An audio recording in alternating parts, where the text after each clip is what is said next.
பர்திமேயு சுவிசேஷ ஊழியங்கள் வழங்கும் நற்செய்தி நேரம். தேவ செய்தி பாஸ்டர் ஆர். அகஸ்டின். இந்த நாளில் உங்களோடு பேசி வருகிறேன். வித்தியாசத்தை காண்பிக்கிற ஆண்டவர் என்ற தலைப்பில் உங்களோடு பேசுவார். இப்போ ஒரு காரியத்தை உங்கள் முன்னாடி வைக்கிறேன். அதற்கு ஆதாரமாக நான் எப்போதும் சொல்லுவது போல உங்கள் வேதத்தை தயவு செய்து எங்கே இருந்தாலும் சரி கையில் எடுத்து என்னோடு சேர்ந்து நீங்களும் திருப்பணும். 1 கொரிந்தியர் 7 அதிகாரம் 34வது வசனத்துக்கு எல்லாரும் திருப்பிக்கிறீங்களா? அல்லேலூயா. எல்லாருக்கும் தெரிஞ்சா நாடும் என் வீட்டாரும் கர்த்தரையே சேவிப்போ, நீயும் சேவிப்பாயா, நீயும் சேவிப்பாயா, நாடும் என் வீட்டாருமோ கர்த்தரையே சேவிப்போ, நீயும் சேவிப்பாயா, நீயும் சேவிப்பாயா.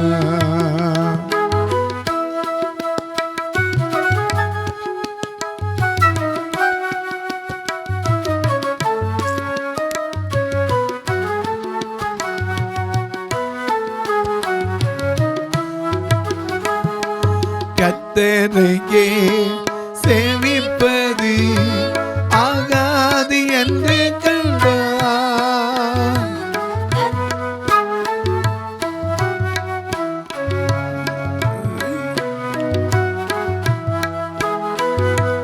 கர்த்தரையே சேவிப்பது ஆகாது என்று கண்டார். யாரை நீ சேவிப்பாய் என்பதை இன்றே தீர்மானம் செய்வார். யாரை நீ சேவிப்பாய் என்பதை இன்றே தீர்மானம் செய்வார். நானும் என் வீட்டாருமோ என்ற கர்த்தரையே சேவிப்போ, நீயும் சேவிப்பாயா, நீயும் சேவிப்பாயா.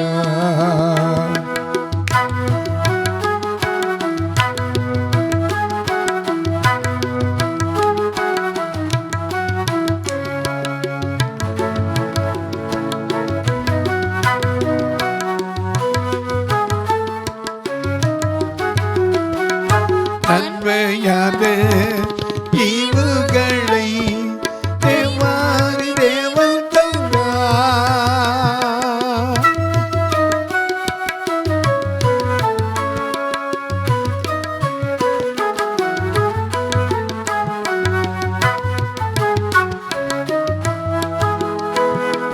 நன்மையான ஈவுகளை தேவாதி தேவன் தந்தார். யாரை நீ சேவிப்பாய் என்பதை இன்றே தீர்மானம் செய்வார். யாரை நீ சேவிப்பாய் என்பதை இன்றே தீர்மானம் செய்வார். நானும் என் வீட்டாருமோ என்ற கர்த்தரையே சேவிப்போ, நீயும் சேவிப்பாயா, நீயும் சேவிப்பாயா.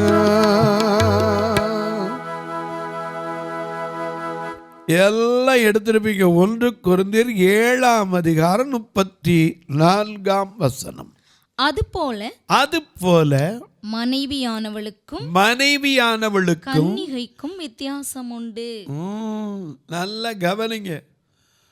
2 பெண் தான், ஆனா வித்தியாசம் இருக்கு. கன்னி என்றால் அதுக்கு ஒரு தனித்தன்மையே இருக்கிறது. நன்ஸ். எனக்கு அன்பானவர்களே, வெர்ஜின் அது நல்ல வார்த்தை. ஏன்னா வெர்ஜீனியா குடியரசுனே ஒரு நாடு இருக்குது. வெர்ஜின் மேரி. எனக்கு அன்பான வெர்ஜின் மேரி, ஆமாம் கன்னிமேரிக்கு சொல்கிறோம், போகட்டும். மனைவிக்கும் கன்னிக்கு என்ன உண்டு? வித்தியாசம் உண்டு. ஏன்? கன்னிக்கு என்ன கவலை தெரியுமா? ஆண்டவரை பற்றின கவலை, ராஜ்யத்தை குறித்த கவலை. ஆனால் மனைவிக்கு என்ன கவலை? ஹஸ்பண்ட் எப்படி, புருஷனுக்கு என்ன குழம்பு வைக்கணும்னு கவலை. புருஷனுக்கு பிடிச்ச குழம்பு என்ன சொல்கிறோம்ல, இந்த குழம்புனா அவர் நல்லா சாப்பிடுவாருங்கோ. எங்கள் ஊரில் வந்து கேளுங்க, உங்கள் வீட்டுக்காரர் என்ன சாப்பிடுவார்? எதை போட்டாலும் மேயும் அப்படிங்கிறாங்க.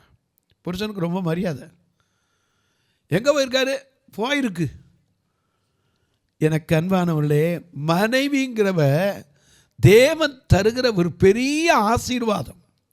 ஏன்னா வேதம் சொல்லுது, நீதிமொழிகள் 14:1 புத்தியுள்ள ஸ்திரீ என்று அவளுக்கு சொல்லப்பட்டிருக்கிறது. ஒரு குடும்பத்தை கட்டுறதுக்கு மனைவிங்கிறவ யாரு? புத்தியுள்ள ஸ்திரியா இருக்கணும்.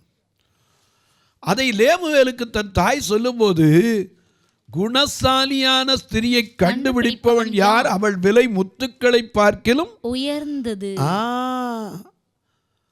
அவள் சோம்பலி நத்வத்தை புசியாமல் அதிகாலமே இருட்டோடு எழுந்து தன் வீட்டார் அனைவருக்கும் ரெட்டைப்புரை உடுப்பிருக்கிறதால் தன் வீட்டாரின் நிமித்தம் குளிருக்கு பயப்படாள். அது மட்டுமல்ல, தன் வீட்டார் அனைவருக்கு ஆகாரம் கொடுக்கிறாள். இருட்டோடு எழுந்து தன் வீட்டாருக்கு ஆகாரம் கொடுத்து. எத்தனை வீட்டில் ஆகாரம் கொடுக்குறோம், எத்தனை வீட்டில் மூடி வச்சுட்டு போயிடணும். அன்னைக்கு ஒரு வீட்டில் போன தப்பா பாத்திரத்தில் மூடி இருந்துச்சு. இது என்னதுங்க? என்ன இந்த அவருக்கு போட்டு வச்சுருக்கேன். ஹலோ, மனைவிக்கு கவலை என்னன்னா, இனி அவ்வளோதான், கழுத்தில் என்ன ஆயிடுச்சு? விழுந்துருச்சு. இனிமேல் எங்கே தள்ள முடியும்? அதனால தானே நம்மளும் சொல்லிடுறோம், வாழ்விலும் தாழ்விலும் சுகத்திலும் துக்கத்திலும் எல்லாத்தையும் உங்கள்கிட்ட கொடுத்துட்றேன். மோதிரம் கலட்டி கையில் கொடுத்துட்றோம். அன்னைக்கு அகாசுவேல் ராஜா எப்படி கழட்டி கொடுத்தானோ, அன்னைக்கு செருபாவேலுக்கு முத்திரை மோதிரமாக எப்படி வச்சாலும், அன்னைக்கு தானியேலுடைய கல்லில் முத்திரை போடுறதுக்கு தரியும் ராஜா எப்படி கழட்டி கொடுத்தானோ அப்படி கழட்டி கொடுத்தான அதிகாரத்தை.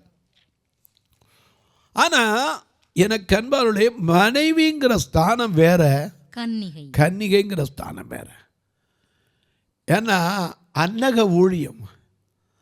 சிலர் அன்னகர்கள் ஆக்கி கொண்டவர்களும் உண்டு, அன்னகர்கள் ஆக்கப்பட்டவர்களும் உண்டு. எனக்கு அன்பாருடைய சாதாரண காரியம் இல்லை. கர்த்தருக்காக எல்லாத்தையும் விட்டு, சுகபோகங்களை விட்டு வாழ்கிறவங்க அந்த கன்னி. அதனால தான் சிஸ்டர்ஸ் என்று சொல்கிறோம். இன்னைக்கு எத்தனை சிஸ்டர்ஸ் பாருங்க. வெள்ளப்படவை கட்டினா என்ன அர்த்தம் தமிழ்நாட்டில்?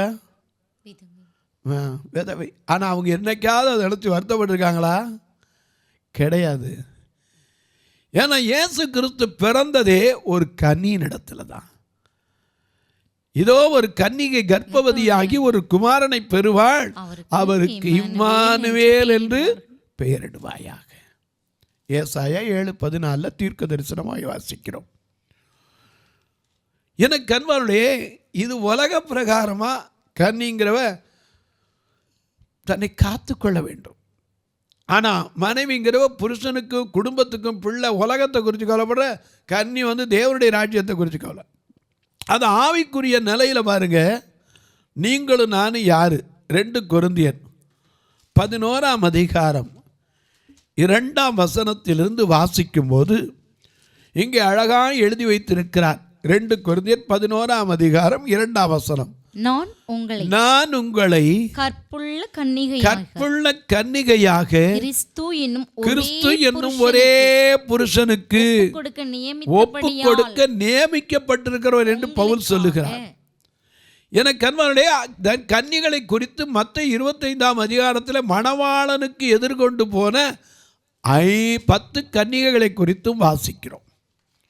5 பேர் புத்தி உள்ளவங்க, 5 பேர் புத்தி இல்லாதவங்க. இங்கே பார்க்கிறோம், இந்த கன்னிகளா நீங்களும் நானும் இந்த உலகத்தில் மகனா மகளா தகப்பனா தாயா மனைவியா புருஷனா எப்படி வேணாலும் இருங்க. ஏன்னா ஒருத்தன் கேட்டாலும் மத்தேயு 22ஆம் அதிகாரத்தில், ஐயா ஒருத்திக்கு முதல்ல ஒரு புருஷன் இருந்தான், அவன் இறந்து போயிட்டான், அடுத்து இருந்தான், இப்படி 6 பேர் இறந்து போயிட்டான். அவருடைய வருகையில் யாரையா அவனுக்கு மனைவியாக இருப்பான்? இயேசு சொன்னார், வேத வாக்கியத்தை நீங்கள் புரியாததுனால தப்பான எண்ணம் கொண்டிருக்கீங்க. தேவனுடைய ராஜ்யத்தில் அங்கே கொள்வன கொடுப்புன கிடையாது. எல்லாரும் பரலோகத்திலே தேவதூதரை போல் இருப்பான். அங்க உட்கார்ந்து என்ன செய்வான்? துதிப்பு இல்லையா? துதிப்பே துதிப்பே துதித்து கொண்டே இருப்பே, துதிப்பே துதிப்பே துதித்து கொண்டே இருப்பே, எல்லோ ஆனந்தம் இயேசு தருகிறார், எல்லோ ஆனந்தம் என் இயேசு தருகிறார். துதிப்பே துதிப்பே துதித்து கொண்டே இருப்பே.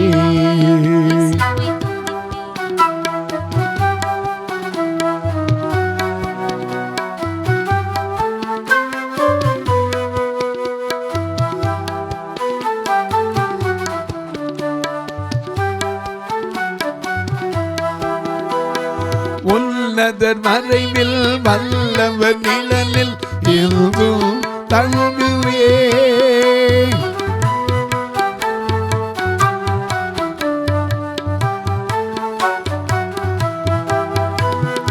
உன்னதர் மறைவில் வல்லவர் நிழலில் இருந்தும் தங்குவே, தேவனை நோக்கி அடைக்கல பாதை என்று சொல்லுவே, தேவனை நோக்கி அடைக்கல பாதை என்று சொல்லுவே.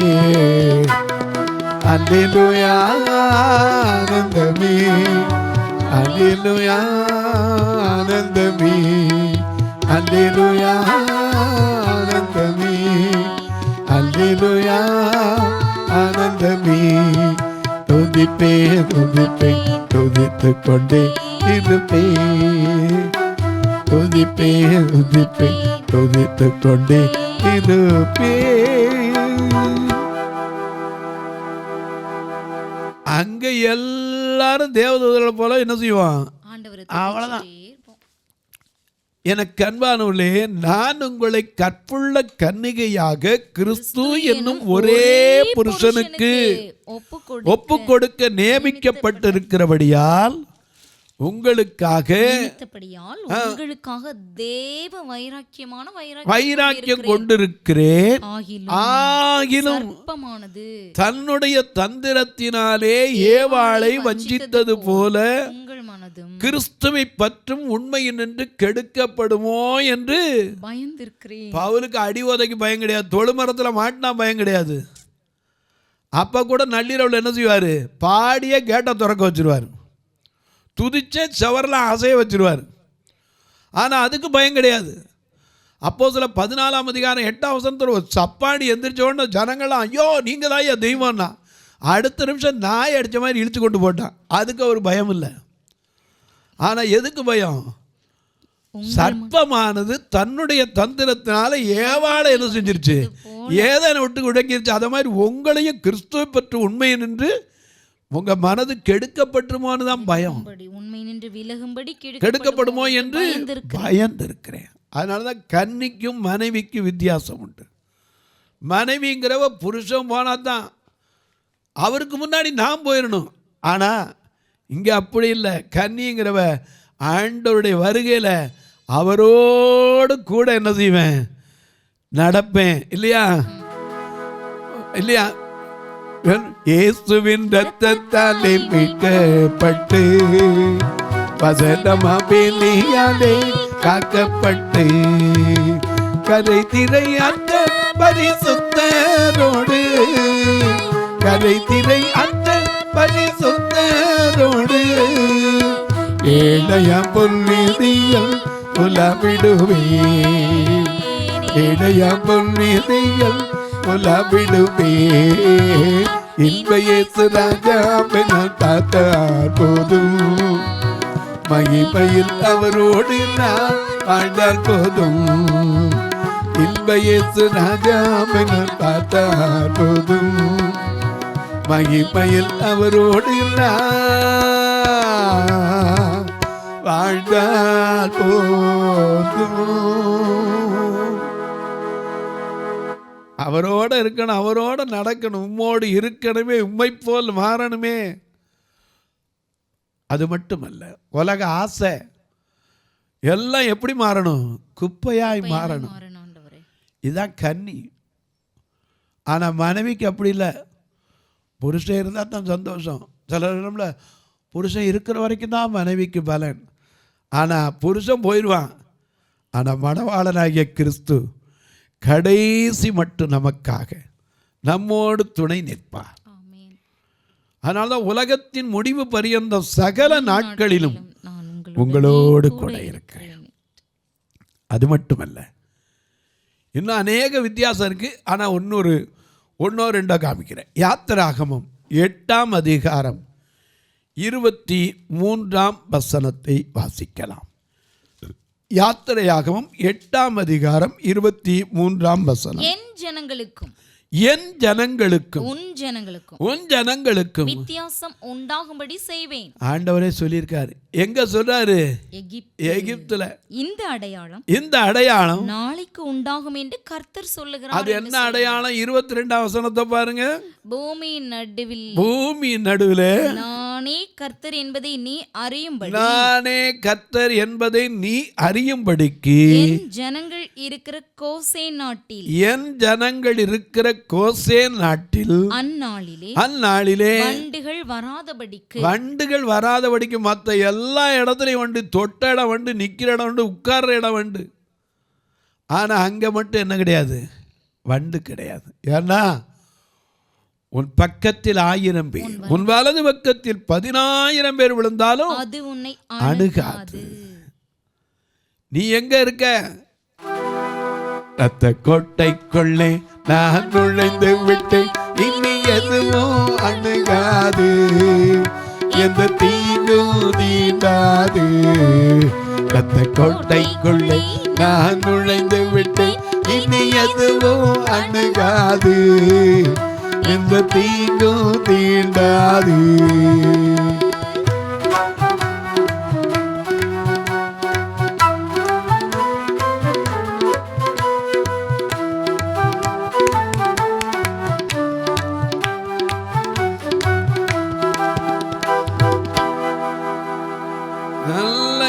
நல்லா கவனிங்க.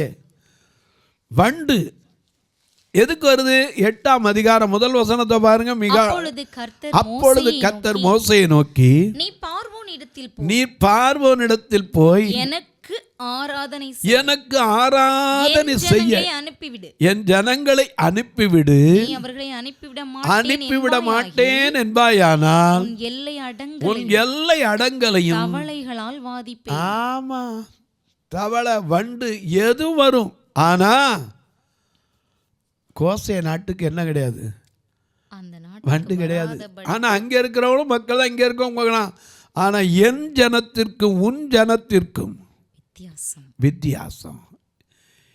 இந்த ஜனத்தை எதுக்கு ஏற்படுத்தினாரா? ஏசாயா 43:21 படி இந்த ஜனத்தை இவர்கள் என் துதியை சொல்லி வருவார்கள். அதுக்குத்தான் உனக்கு எந்த தீங்கு என்ன செய்யாது, வராது. அதே யாத்திராகமம் 9ஆம் அதிகாரம் 4ஆம் வசனத்தை கர்த்தர் இஸ்ரவேலின் மிருக ஜீவன்களுக்கும், நல்ல கவனிங்க, இஸ்ரவேலுடைய மிருக ஜீவன்களுக்கும் எகிப்தியருடைய மிருக ஜீவன்களுக்கும் வித்தியாசம் பண்ணுவார். இஸ்ரவேல் புத்திரருக்கு உரியவைகள் எல்லாவற்றிலும் ஒன்றும் சாவதில்லை என்று. ஆமா, எந்த ஒரு அழிவும் கிடையாது. இனி உன் தேசத்திலே அழிவும் மலடும், உன் தேசத்துல எருதுகள் குடியோடி போவதில்லை, உன் பட்டணத்துல உன் தேசத்துல மலடு இருப்பதில்லை. ஆண்டவர் வாக்கு பண்ணியிருக்கார்ல. உன் ஜனத்துக்கு என் ஜனத்துக்கு வித்தியாசம். ஏசாயா 60:18 இனி கொடுமை உன் தேசத்திலும் அழிவும் நாசமும் உன் எல்லைகளிலும் கேட்கப்பட மாட்டாது. மதில்களை ரட்சிப்பென்றும் உன் மதில்களை ரட்சிப்பென்றும் உன் வாசல்களை துதி என்றும் சொல்லுவாய். ஆமென். எனக்கு அன்பானவர்களே, உன் ஜனத்துக்கு என் ஜனத்துக்கு வித்தியாசம். உன்கிட்ட இருக்கிற மிருக ஜீவன்களுக்கும் எகிப்தினுடைய மிருக ஜீவன்களுக்கும் இஸ்ரவேலுடைய மிருக ஜீவன்களுக்கும் ஆண்டவர் சொல்ற வித்தியாசம் இருக்கும். ஏன்னா இஸ்ரவேலுடைய மிருக ஜீவன் என்ன செய்யறது இல்லை, ஒன்றும் சாகிறது கிடையாது. ஆனால் இங்கே எல்லாம் என்ன செஞ்சு அழிஞ்சு போச்சு. எதனால? 1ஆம் வசனத்திலிருந்து பாருங்க. பின்பு கர்த்தர் மோசேயை நோக்கி, நீ பார்வோனிடத்தில் போய் எனக்கு ஆராதனை செய். ஆனா எல்லாமே எதுக்காக? ஆராதனை.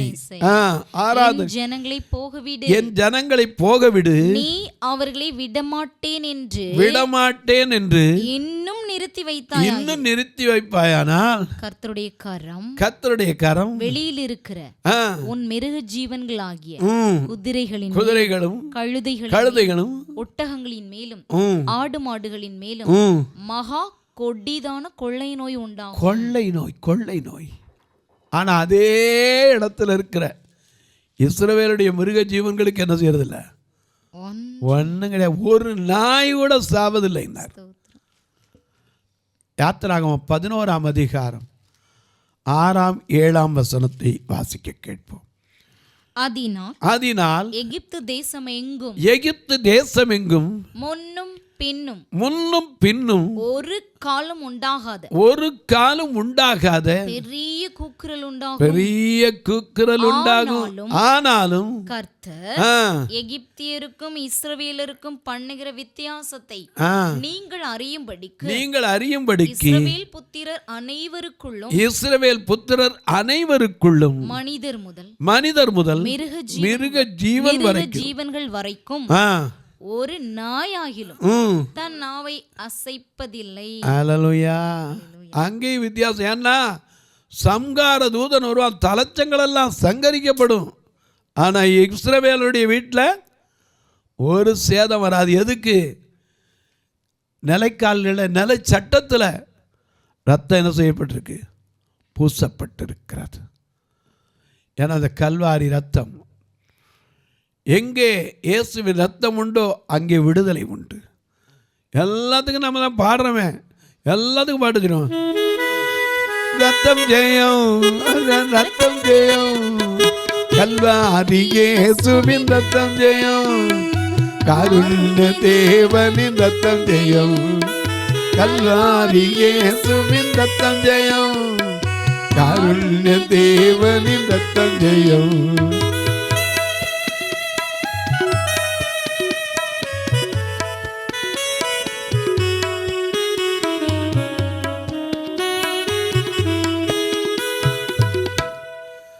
கல்வாரி இயேசுவின் ரத்தம் ஜெயம். ஏன்னா அன்றைக்கு நிலைக்கால்களில் ரத்தத்தை பூசு.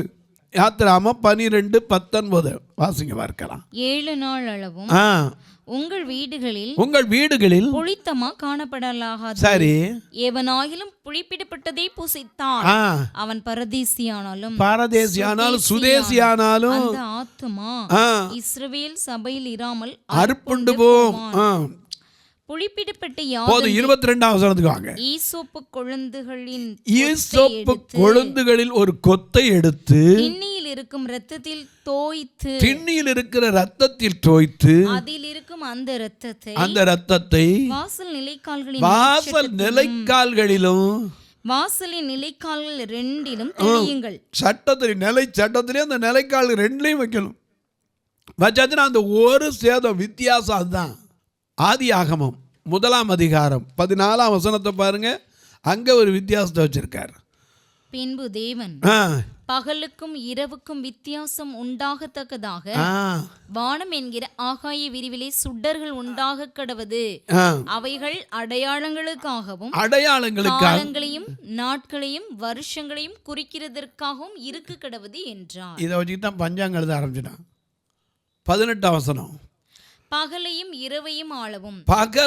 இரவையும் ஆளவும் வெளிச்சத்துக்கும் இருளுக்கும் வித்தியாசம் உண்டாக்கவும்.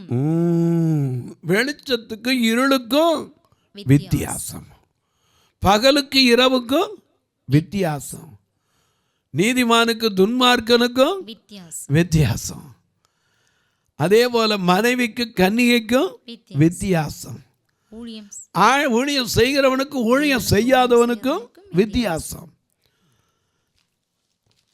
எனக்கு அன்பானவர்களே, ஆண்டவரை சேவிக்கிறவனுக்கு அந்நிய ராஜ்யத்தை சேவிக்கிறவனுக்கும் வித்தியாசம். தொலைக்காட்சியில் பார்க்கிற என் அன்பு மக்களே, இத்தனை வித்தியாசங்களை காமிச்சிருக்கோம். நீங்கள் ஆண்டவரை இப்படி சேவிக்க போகிறீங்களோ உங்கள் கையில் விட்டுறேன். ஆண்டவரை தேடுற மனுஷனுக்கு வேதம் சொல்லுது, கர்த்தரை தேடுகிறவருக்கோ ஒரு நன்மையும் குறைபடாதுன்னு சொன்னவர் உங்கள் வாழ்க்கையில் எல்லா நன்மைகளையும் தரட்டும். தொலைக்காட்சியில் பார்க்கிறவர்களே, இந்த நிகழ்ச்சியை பார்க்குற நீங்கள் ஒரு வார்த்தை ஜெபம் பண்ணுங்க. இது தொடர்ந்து வரணும். இதற்கான தேவைகள் சந்திக்கப்பட வேண்டும்.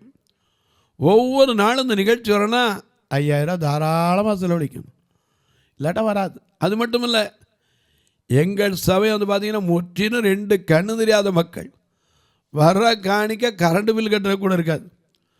நாளைக்கு கூட பாருங்கள், திருநெல்வேலியில் கூட்டம் நாளைக்கு விடிஞ்சா. இன்றைக்கு வரைக்கும் இங்கே ரெக்கார்டிங் வாங்கிட்டு போகிறேன். இன்றைக்கி யாரையும் ஜாஸ்தியாக பார்க்க முடியல அலைச்சல் மத்தியில். நாளை கூட்டத்திற்கான தேவையான கர்த்தர் சந்திக்கணும். மாதம் 4வது சனிக்கிழமை திருநெல்வேலியில், 2வது சனிக்கிழமை நாகர்கோயிலில் உபவாச ஜெபம் நடக்கிறது. அருகில் இருப்பவர்கள் வந்து கலந்து கொள்ளுங்க. சிலர் கேட்குறீங்க, ஐயா நாங்கள் தூரத்தில் இருக்க எப்படி இந்த ஊழியத்துக்கு உதவ? இதில் 2 ஃபோன் நம்பர் வரும். இதில் ஜிபே உண்டு, ஃபோன்பே உண்டு. கணக்கு வைக்கிறவங்களா தான் என்கிட்ட முதல்ல கேளுங்க, அதற்கான வழிமுறைகளை சொல்கிறேன். அது மட்டுமல்ல, தபால் வழியாக தொடர்பு கொள்ளவங்களும் என்கிட்ட கேளுங்க, அதற்கு போஸ்ட் பேங்க் அக்கௌண்ட் நம்பரும் உங்களுக்கு தர்றேன். உங்கள் ஜபக்காரி எது இருந்தாலும் காலை 10லேருந்து 5 மணிக்குள்ளே தாராளமாக சொல்லலாம். இப்போவும் உங்களுக்காக ஜெபிக்கட்டுமா? நல்ல பிதாவே, நன்றியோடு துதிக்கிறோம் சுவாமி. இந்த மனமகிழ்ச்சியான நல்ல நாளிலே வித்தியாசத்தை காண்பிக்கிற ஆண்டவர், உம்மை நம்புகிறவர்களுக்கு நம்பாதவர்களுக்கு உள்ள வித்தியாசம், துன்மார்க்கருக்கு நீதிமான்களுக்கு உள்ள வித்தியாசம், தேவனை தேடுகிறவர்களுக்கு தேடாதவர்களுக்கு உள்ள வித்தியாசம், ஒவ்வொருவர் வாழ்க்கையிலும் நீ சொன்னதை சொன்னபடி செய்கிறவர். இன்றைக்கும் வேதனையோடு இருக்கிறவர்களுக்கு, உம்மையே நம்பி நிற்கிறவர்களுக்கு நீ சொன்ன வாக்கின்படி கர்த்தாவே, உம்மை தேடுகிறவர்களை நீ கைவிடுகிறதில்லை, ஆதலால் உம்முடைய நாமத்தை அறிந்தவர்கள் உம்மையே நம்பியிருப்பார்கள் என்று சொல்லப்பட்டபடி உம்மையே நம்பியிருக்கிற ஒவ்வொருவருக்கும் அற்புதம் செய்யும். இந்த ஊழியத்தை தாங்குகிற, ஜெபிக்கிற, கொடுக்கிற எல்லா மக்களையும் ஆசீர்வதி. பிறந்த நாள், திருமண நாளை நினைவு கூறுகிற மக்களுக்காய் ஜெபிக்கிறேன். தங்களுக்கு அன்பாளை இழந்து தவிக்கிற ஆறுதலற்ற மக்களுக்காய் ஜெபிக்கிறேன். ஒவ்வொருவருடைய கண்ணீர் கவலைகள் மாறட்டும். வானத்திற்கும் பூமிக்கும் சகல அதிகாரம் கொண்ட இயேசு கிறிஸ்துவின் ஈடு இணையற்ற வல்லமையுள்ள நாமத்தில் ஜெபிக்கிறேன் நல்ல பிதாவே, ஆமென், ஆமென். சபை ஆராதனை ஞாயிறு காலை 10 மணி முதல் 12 மணி வரை. இடம் பர்திமேயு சுவிசேஷ ஆலயம், அன்னை சத்யா நகர், இளமனூர் அஞ்சல், சக்கிமங்கலம் வழி, மதுரை மாவட்டம். பின்கோட் 625201 மற்றும் பர்திமேயு சுவிசேஷ ஜெப வீடு, flat number 107, Eden garden, Muthur, Tirunelveli. Pin code 627011. சிறப்பு உபவாச கூட்டம் ஒவ்வொரு மாதமும் 2வது சனிக்கிழமை காலை 10 மணி முதல் 1 மணி வரை நாகர்கோவில் YMCA ஹாலில் வைத்து நடைபெறுகிறது. மற்றும் ஒவ்வொரு மாதமும் 4வது சனிக்கிழமை காலை 10 மணி முதல் 1 மணி வரை திருநெல்வேலி புதிய பேருந்து நிலையம் அருகில் உள்ள கிரேஸ் ஹாலில் வைத்து நடைபெறுகிறது. எங்கள் எல்லா ஆராதனைகளிலும் கலந்து கொண்டு தேவனை மகிமைப்படுத்த அன்பாய் அழைக்கிறோம். உங்கள் உதாரத்துவமான காணிக்கைகளினால் இவ்வூழியத்தை தாங்க விரும்பினால் R. Augustine, account number 5021364331, IFSC code IDIB 000B066, Indian bank, BP Kulam, Madurai. GPay number 9842181917, BGM ministries மற்றும் 9442559772, பிளைண்ட் மினிஸ்ட்ரீஸ் அகஸ்டின். உங்கள் தொடர்புக்கு பாஸ்டர் R. அகஸ்டின், பர்திமேயு சுவிசேஷ ஊழியங்கள், நாகமலை, புதுக்கோட்டை, மதுரை 625019. தொலைபேசி எண்கள் 9842181917 மற்றும் 9442559772. கர்த்தர் தாமே உங்களை ஆசீர்வதிப்பாராக.